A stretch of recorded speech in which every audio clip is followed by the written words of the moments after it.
850,000 euro li nġabru mill-istrina tal-2015 tqasmu bejn għaqdiet mhux governattivi sabiex iwettqu proġetti soċjali.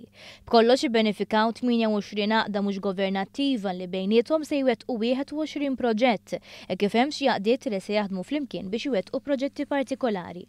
Għaqda li se tagħmel proġett waħedha jingħatat sa massimu ta' 40,000 euro, filwaqt li dawk li se jaħdmu flimkien ingħataw sa massimu ta' 80,000 euro.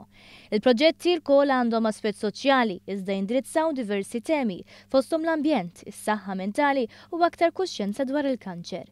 Tnejn mill-għaqdiet mhux governattivi li bbenefikaw mill-fondi huma il-Caritas u l-Fondazzjoni Ġan Antid li jispjegaw kif se jintużaw dawn il-fondi.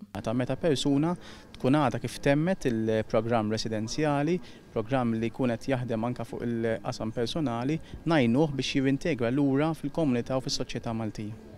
U mal-Autism Parents Association ħajkonna 3 gruppi l-ewwel darba li ħajkun hawn din l-opportunità għal żgħażagħ li għandhom l-awtiżmu. Kollox 53 għaqda mhux governattiva ddew il-proposta tal-proġetti tagħhom lill-Fond tal-Għaqdiet Volontarji fih dan il-Malta Community Chest Fund. Carmel Borg li jmexxi dan il-fond spjega il-proċess ta' skrutinju li sar biex intażlu l-proġetti li se jbenefikaw mill-fondi.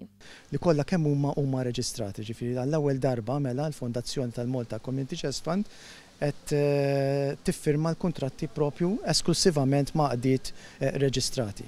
Floti tal-fondi l-President ta' Malta Mary Louise Colero Preca qalet li bekk qed nuru bil-fatti li l-flusi li nataw mill-ġenerożità tal-poplu Malti u Awċi fl-istrina qed jingħataw biex jgħinu li minnu fil-bżonn u jsiru proġetti favur l-istess soċjetà.